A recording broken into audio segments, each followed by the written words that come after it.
Magandang araw mga ate at mga kuya. Welcome sa aking channel, ang Kuya ng Dingem. Ang Kuya ng Dingem ang tuloy-tuloy na nagbabahagi ng mga karanasan, mga kwento at mga pagninilay na sana ay kapupulutan natin ng aral. Ang ibabahagi ko ngayong araw ng Good Friday ay isang napakahalagang mula sa aklat ni Pedro, talata 2 hanggang 24. Nang si Kristo ay magtiis para sa inyo, binigyan niya kayo ng halimbawang dapat tularan. Hindi siya gumawa ng anumang kasalanan o nagsinungaling kailanman. Nang siya'y alipustain, hindi siya gumanti. Nang siya'y pahirapan, hindi siya nagbanta. Nanalig siya sa Diyos na makatarungan.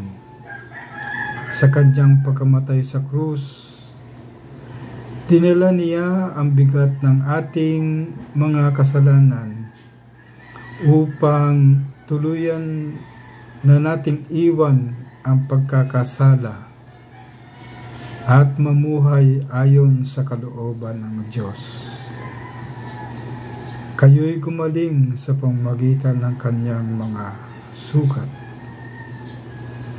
Ang salita ng Diyos. Salamat sa Diyos. Sa yugtong ito ng Biyernes Santo, ako ay nagpapasalamat sa Diyos na nagbigay sa akin ng halimbawa, at isang napakagandang halimbawa na dapat tularan.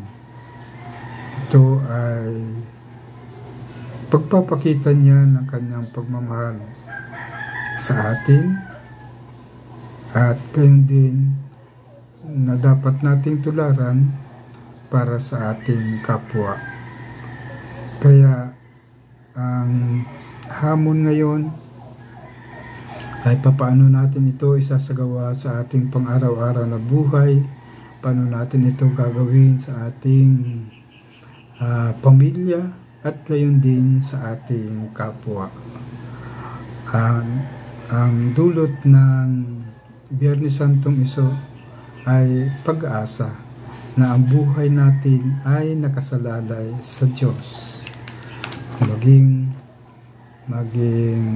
matapat tayo sa ating sarili at gayon din sa ating pakikipag-ugnayan sa ating kapwa. Ang lahat ng ito ay pinasasalamatan ko, at sana'y patuloy nating tularan sa ating pang-araw-araw na buhay.